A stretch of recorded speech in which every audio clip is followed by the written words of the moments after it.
The goal for Mordekaiser is, hey, Wukong, you want to jump into my team? Nope. You can only come into the Death Realm with me. You're not going to be able to get onto that back line at all.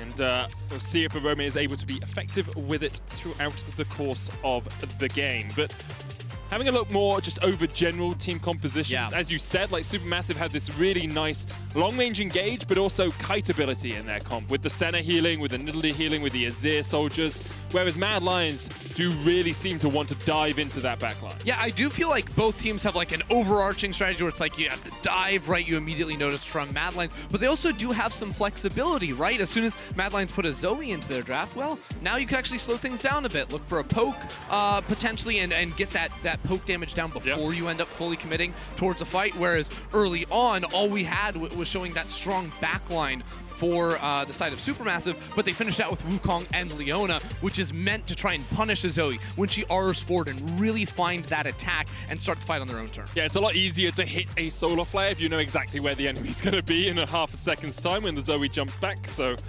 looking forward to see how these two teams interact in team fights, because Supermassive weren't really challenged in their first game of the day. They pretty much just swept away the opposition. Mad Lions yesterday did not show up to the same degree that I think a lot of European fans were expecting. And also, they didn't show up to the degree we saw them in the regular season. Like in playoffs, they struggled a little bit, but this was our best team in the LEC in the regular season, apart from Rogue, who topped them. All the way up until the end, right? Until like the last week. Is the question we were trying to answer, and it does make sense, you know? This is a very young team, 4 brand new rookies. Karzi always playing games with the camera. You'll love to see that there, but this team only got, 14 stage games in spring before we ended up going online, so it is a bit of a different beast for these players to try and adapt to and get comfortable in, and that's why the play-ins, these first 4 games, you must find your form early to stay involved in the tournament. A win here makes sure you are in the knockout stages. Doesn't guarantee you your seed, but will lock you at least an opportunity in a best of 5 to make it through to groups. We have a team of 4 rookies and Humanoid against a team that has a lot of Worlds experience. Once again, Armut was here with Royal last year. They lost the clutch in the knockouts. Kakao was here with IG in 2015, all those years ago. Balulu was here with Fenerbahce in 2019, where he was at MSI. Zeitnot went to MSI 2017, 2018, Worlds 2018 as well. Snowflower was at MSI 2018 and Worlds 2018. Like, I'm scribbling notes down furiously, Medic, I've got it. They played more games at Worlds than Mad Lions have on stage. Can they convert it into a 2-0 start here? That's the question here for Supermassive. I'm really curious to see how these comps end up interacting, because it can get really fun, especially in the team fights later on. But after the incredible performance we saw from Armut earlier in the day, he's now on the Wukong versus Mordekaiser, which we actually saw Mordekaiser as a very early counter pick into that Wukong. Of course, Wukong gets a lot of armor fighting long time with his passive. Mordekaiser going to be able to cut through that quite nicely, and I think with a Hecarim early on, you do have a little bit more options, because this Nidalee doesn't have a lot of CC to play around early on in the lane phase, which immediately reduces her really powerful gank option. Yeah, that's why we usually see Nidalee teamed up with something like a Renekton who can stun for her in the top lane, someone that can lock people down so that when the spear comes in, it's a lot easier to land that damage. Shadow switched over to a sweeper after getting an early ward down. He's warded his Razorbeaks. And at the moment, it looks like Kakao is going for the invade. Yeah, I really like this play coming through from them. He's going to start on the red buff with Q very likely. Yep, there it does go out. And now, because you actually notice Karzi and Kaiser are giving a leash over to Shadow, that means bot prio will be in favor of Supermassive. So depending on how aggressive Kakao wants to get, he could try to potentially play to fight around Shadow early on. All right, now he's just going to go and steal away these Razorbeaks. Shadow, relatively low from his first camp, didn't use his smite because he wants to try and get in and steal away this red, but he has been spotted on a ward. Yeah, but here's the thing, like Hecarim does get fairly low in the jungle. If he does Raptors, he's going to sustain a lot off of that, but this is exactly what I'm saying. Like Kakao counter jungles the Raptors and now walks straight through mid lane, because Balulu, he's going to have push in here too. So I really like this early game plan, how you can exploit having this Nidalee versus the Hecarim early on and some strong early lanes. Snowflower going for the early roam as well to make sure that if Shadow had been waiting in a bush, Kakao wouldn't be on his lonesome in the fight. In the bottom lane, as you say, Zeitnot and Snowfire have got the push early on, but Kazi and Kai'Sa have been pretty good at just farming themselves up underneath this tower. Yeah, and I think it's really interesting seeing how the junglers are interacting early on. Of course, Kakao with his tenure, you know, finding ways to still influence these early matchups, but I feel like Mad Lions for a long time, like Shadow was known as this very aggressive jungler who would love to go for the invade, similar to how we just saw Kakao do that against them, and I think a lot of credit has to go to the Mad Lions staff that are very good at figuring out how enemy junglers think about the game and pathing around it accordingly, but unable to come up with an answer to that level 1 invade. And now Nidalee, we know these AP junglers, once they get ahead, they continue to get rolling here. When the Runic Echoes comes through, like, you're going to be looking to really sprint through your camps. Looked like Armut was going for a cheat back in the top lane. Instead, he decides against it. Kakao could come up here, but he's got a lot of camps left available to him. So I wonder if he's just going to go for the topside Scuttle Crab, while Shadow actually might go for an invade on these Razorbeaks. Wow, no, he's looking around for a mid lane gank potentially, but Bolulu just going to walk away. Humanoid got redemption. He's like, it's time to fight! It's done. But no, it's not meant to be. It will just be that Raptor invade like you were talking about. Scuttle Crabs traded on opposite sides of the map too here for Kakao. It's something we don't talk about too often, but just getting a redemption in lane as Zoe, it's like, okay, I won the RNG, the coin flip this time, you can't do anything, I get free push, I get free health, and you can take some of those fights. And you can see Humanoid using the fact that he got a free push on the lane to go back, get himself a Dark Seal, get himself some boots, and basically get a free cheetah recall. Surprised to see Kakao running around the map so much, to be honest. You know, a little bit of time wasted, and now we'll pop out on top of Shadow. No camps to fight over necessarily here, and because Shadow was able to steal away those Raptors, it is just back, you know, pretty much dead even. Shadow just under that level 4 mark. Of course, I think Kakao was able to steal some from mid lane to make that breakpoint. I wonder if Kakao thought perhaps he could fight over the bot side Scuttle, maybe thinking Shadow was there a little bit later than he was. Yeah, I think it's a bit ambitious, though, I would say, with like the actual timers of it spawning, because Shadow even snuck in an extra camp before clearing away the Scuttle Crab that Kakao didn't know about. And Shadow now looking to get into the enemy jungle once again and steal something away. Yeah, look at this. This is so good from Shadow. Like, it could be risky, It's only good though. if it works, because Wukong's already moving from the top lane. Like, Armut could be on his way here pretty soon. Kakao's going to come in from the side. The smite is available for Shadow.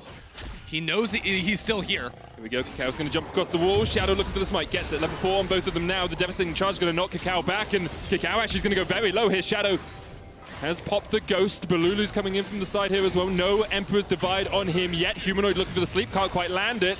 Does have the ignite. Humanoid deciding so far not to chuck that paddle. There was a flash in the mid lane as Balulu jumps back in. Snowflower now coming in from the bottom lane. But Balulu, very aggressive flash from him. That was wild. I mean, Humanoid's rocking the heel, so he gets Shadow out of that one, no problem. But off of that invade, it is 2 flashes burnt Kakao just to stay alive. Shadow had popped his own ghost for the extra AD to try and win that 1 versus 1, because with the smite, he was able to reach that level 4 breakpoint. But Balulu losing his flash is really tragic, because now that level 6 play is going to be so much weaker if you look to play around the Emperor's Divide. And he doesn't have cleanse or anything for the Drowsy, right? So if he gets caught out, there's no way to escape. He's now used his teleport. He has no flash for the next 4 minutes or so. It's going to be very, very hard for Balulu in the mid lane to survive if he ever gets caught out. But of course, Azir can stand that little bit further back with the soldiers and try and farm at range. Question is how much Mad Lions can utilize the fact that they have this advantage and actually take it and snowball something away with it. Yeah, well, it was funny because I was like, Shadow, he didn't figure out a way to counter out the early pathing, but no, he did find that way, and that is good to see. But I don't think he'll be able to contest over the spot side Scuttle Crab, which is going to be a very good look for Kakao. The reset comes in first from Zeitnot and Snowflower, and you can use that early pressure. I especially love seeing it when we have these farming junglers, when you can actually get that first reset through, and your support is the first one back on the map. It gives you a lot of pressure. You can see they contest over the spot side Scuttle Crab, and Mad Lions cannot hope to match it. And it also transitions into more than just the Golden EXP there. There's now double control wards inside of the river, which gives a lot of safety to Balulu, who of course, flashless, needs that extra protection. You can see Kaiser's working his way down towards that bot side river to see if there's anything for him to clear out, but Kakao is sneaking into the bot lane. And look at the minion wave. It's there's so many ranged minions, it's going to push away. Kaiser realizing this, needs to get back into bot side, but Shadow is nowhere near. They either lose so many minions and like don't actually step forward and risk it all, or we're going to be looking at some Summoner's Blown. There is the Zenith Blade, there's the spear. Kaiser's going to jump away, dodges all the way back to safety, doesn't even have to burn a flash. Well, That was a little bit early, I will say, from Supermassive trying to jump onto the Rakan. Very mobile champion right there. So jumped the gun just a tad early, and now Shadow, he's going to go back for those wolves. Like, he knows exactly when those are respawning, so that's actually really, really good news for the Mad Lions, who are in almost an impossible position in that bottom lane. They were not going to be able to push out that next wave. They were going to lose minions. Now they lose nothing. And it's one of those things where Supermassive jumping the gun just that little bit allows so much more freedom to Mad Lions, because we saw yesterday against Team Liquid, Mad Lions overstepped. Mad Lions forced plays in the bot lane a few times too many, and Broxer was there, and Team Liquid just turned it around. Tactical getting kills, flashing forward. Here, if Supermassive had just been that tiny bit more patient, that tiny bit more reserved, they could have perhaps caught Kazi stepping a bit too far instead of going for Kaiser. Yeah, definitely. I was wondering how crazy Shadow was going to get with the blue buff respawning. He knows about it, playing around that top side.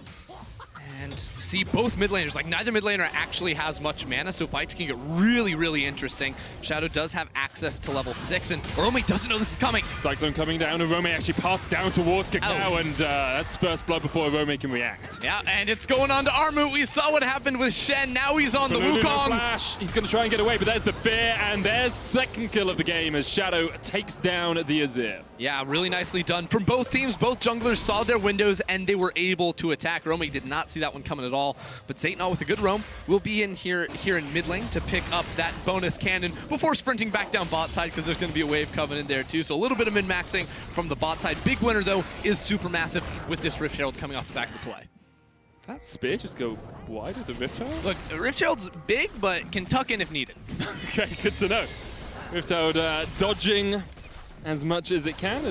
Meanwhile, in the bot lane, we said that Zaytnot was going to be able to get here to try and protect, but not really able to catch too many of these minions because Kaiser has the quickness, Kazi has the spray and pray. This is going to be a plate going over to the bot lane of Mad, and a slight CS lead. Zaytnot will be able to catch the final few minions underneath the tower. Let's have a look at where we are in terms of gold. And Mad Lions, 400 gold ahead, almost 10 minutes into this game. The Sheen complete on Shadow. Blade of the Ruin King on its way for Kazi, not quite done. On the other side, Balulu's gone for the Mercury Treads first. And in the top lane, Armut now, with that 1-kill lead, has the Tiamat and the Sheen. Yeah, he'll be working on the Trinity Force as the go-to purchase for a lot of Wukong players. Also, still held onto his teleport. So after Rome died, he had to TP back topside. And since the Rift Herald was taken away, it's not like Mad Lions can do some fancy little swap maneuvers to escape from that disadvantage. So Supermassive do have a large window in which they can try to exploit that by playing around this Infernal, and Armut with access to ultimate, you want to set up some wards for him to enter with. There's the sleep. Paddle Star not going to be popped by Humanoid. Didn't have the portal jump, so couldn't even jump forward to use it. Meanwhile, Kazi now just going to go down and farm in the bottom lane. And we do have an Infernal Drake on the map, and it's 10 minutes. Usually we see the first dragon fall between about 7 and 10. Feels like both teams haven't really set up around it yet, but Supermassive are now trying to gain this river control. Yeah, there's been a bit larger focus, especially for Mad Lions around the top side of the map with the Invade Shadow Maid. So it does make quite a bit of sense, but now that the level 6s have come through, like, it gets explosive for both sides, and that's why I was looking at the teleport for Armut to come in on. That's the Cyclone for nothing? Yeah, I was looking, I was like, are we fighting up here? What's going on? Armut just pops that one, and now the teleport difference will feel a little bit less bad for the Mad Lions. Rome, even with that early death, is doing well in terms of the overall farm department and went for the very quick armor route. So we'll struggle if Cacao ever visits top lane, but if he doesn't, here we go. Snowflower's going to get knocked back with the devastating charge. There's the quickness. Slowflower flashes out of the knockup, though. The tenacity from the Mercury Treads actually saving his life. It's a big purchase there. There's a lot of CC too from the Mad Lions. Here's Cacao. Can he find the spear? It's not quite going to connect. And Humanoid just starting to take control over this middle lane. Balulu is taking a lot of poke, being forced under the tower continually, and this is allowing Mad Lions to now look for a fight. Solar Flare coming down. Shadow, of course, doesn't have Flash, doesn't have Ghost, doesn't have his ult, but he can knock Snowflower back. Dawning Shadow used. Humanoid looking for the Paddle Star. Shadow takes the spear to the back. Here's Armut. Flashes forward and swings down the hammer. Another kill to the Wukong. Yeah, now Cacao is going to move that straight down into the Infernal Drake on top. So Supermassive, twice in a row now, Cacao has been able to convert a singular kill into a nice objective for the squad. And while the gold remains even, Supermassive are stacking those up. Humanoid steals away the smite. Zenith bladed on. Humanoid gets Ignite now as Cacao goes low. Kaiser trying to join, but here's the TP from Balulu. Just needs to shuffle his way in. Humanoid almost takes down Cacao, but Balulu is there. Supermassive really swinging hard at the start of this game. Yeah, all right, I spoke a little too soon. It wasn't the Drake, but it was a kill onto Humanoid. Humanoid, we know he likes to get aggressive. He's a very, very cocky player. If he sees an opening, he's going to try to take it, but it was a little bit too much. And although Mad do still have a small gold lead, you have to remember the Rift Herald is still sitting in Kakal's inventory. You've got a minute and a half before the plates fall, and then probably about 30 seconds before he has to place it. So that's going to be some more gold for Supermassive. Also, getting these kills onto Balulu when he fell behind in lane allows him to get towards that Nash's Tooth. Looks like he actually might be going for Ludens first on the Azir here. And Armuth is in such a strong position as well. 3 plates taken in that top lane. Well, gonna get 5 as the Rift Herald comes down. It's gonna be a little bit more than that. Really good play coming through from Supermassive. And Arome, as one person, you cannot hope to clear this quickly enough. That is a 1-hit kill there. Gold shared between Armut and Kakao. And Mad Lions with, Shadow pathing towards topside, Carzzy and Kaiser doing the same. They've now had to convert out of that play, The tower goes down, they can't find a move, so they can't even trade for any plates on the bottom side of the map. That's a big win for Supermassive. And now that they've taken that first tower, they will just look to move Armut down into this bottom side jungle. The Cyclone engage with the Nimbus Strike can be so powerful, especially when you follow it up with the Solar Flare. Kaiser trying to get some vision around this dragon, but it's denied by Control Ward behind the pit. All right, feels like we might be looking at a team fight very, very soon. So let's go down into what these teams need to accomplish. Mad Lions need to use Arome's ultimate to remove some of the frontliners. Probably an Armut from the fight, allows Shadow and Kaiser to dive into the backside. They're stuck in the pit. Nope, they're not going to make the call. Arome's going to go back towards topside. But that's the idea. Again, Arome, even, after Armut's gotten a lot of kills, well, remove him from the fights, and it's going to be a lot better. And the hard engage can try to shut down this Nidalee Senna. Shadow was super low on mana there, which is why I think they decided not to fight it. He probably had enough to an onslaught of Shadows, and that was about it. But here comes the quickness, and Shadow's actually coming back for the fight. They're going to knock Snowflower back. And with no flash, even with the Solar Flare, Dawning Shadow combination, I'm not sure it's the healing. Heal comes out. Kakao joins the fight. It's a 1-for-1 in the bottom lane. Kakao's now going to land the spear onto Kaiser. He wants Grand entrance used to exit as Mad Lions able to retreat. But Balulu still has flash in the mid lane, and the ward on Arome will mean that Balulu can just back away. What looked like such a clean, easy gank for Mad Lions turns into a 1-for-1 because not just the Senna, but the Nidalee on top. They kept Snowflower alive for so long, and this is something that will be a problem for Mad Lions. Right now, the only source of healing reduction is going to be that Bramble Vest, and Arome is nowhere near the bot lane for a while. It's 1,000 gold lane now developed for Supermassive. Paddle Star's going to come out here, Kakao.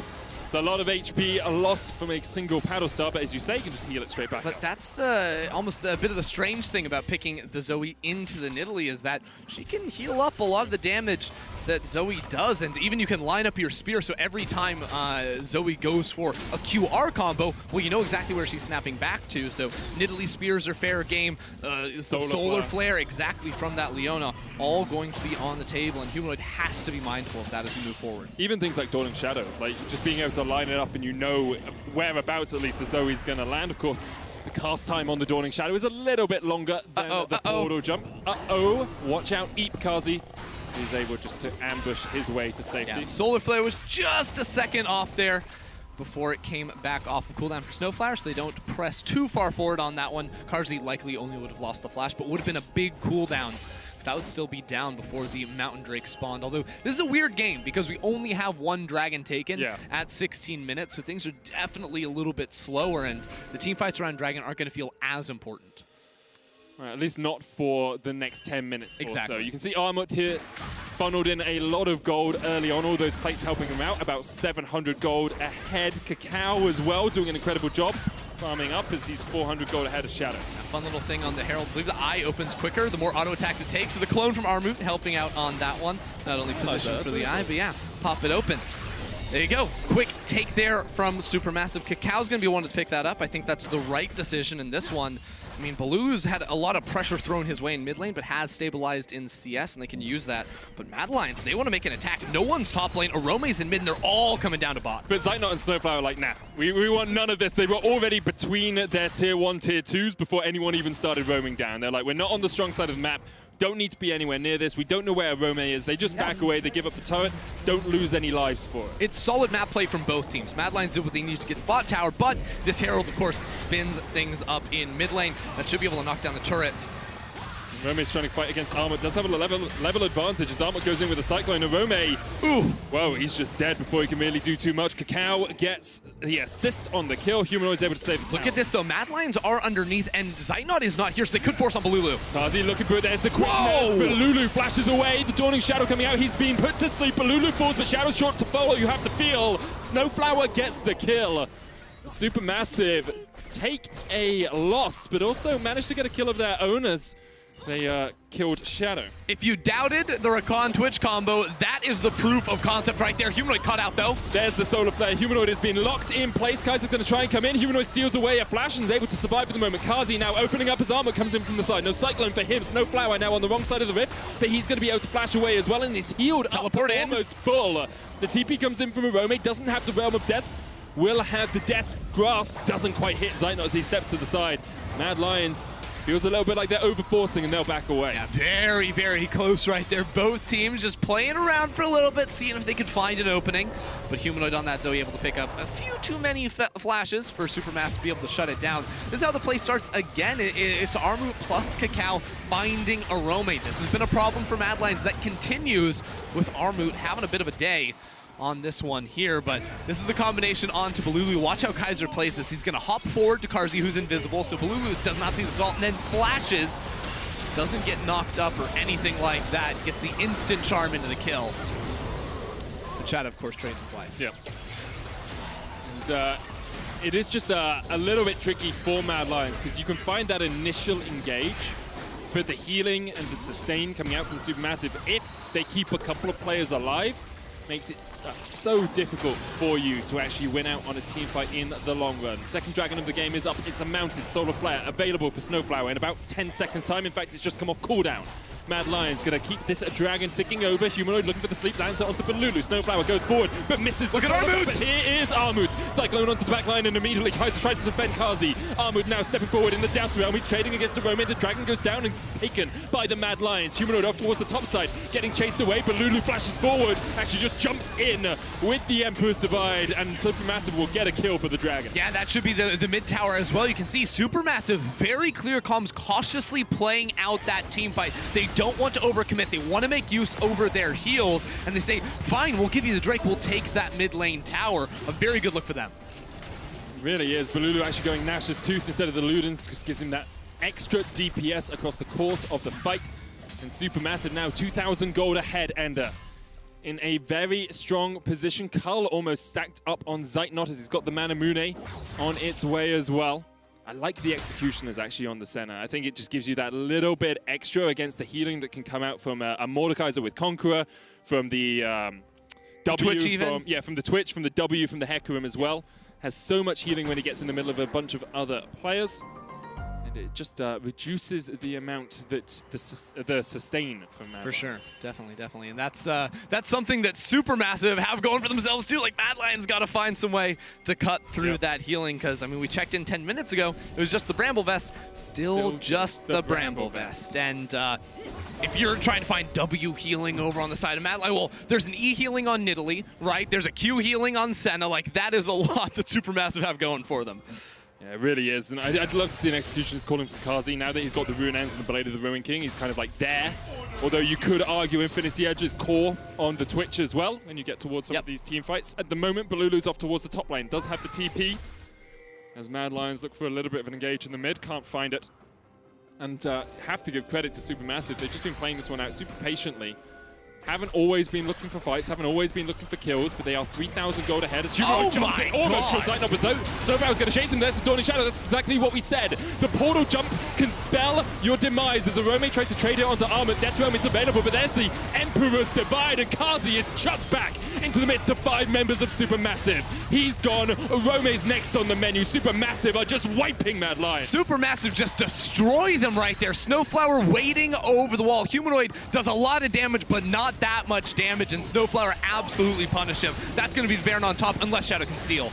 Shadow, he's got no flash, he's got no onslaught of shadows, there's no way for him to get in this pit. In fact, at the moment, he's got no smite ender, it's still on a cooldown. Supermassive gonna get the first bound of the game, 22 minutes in.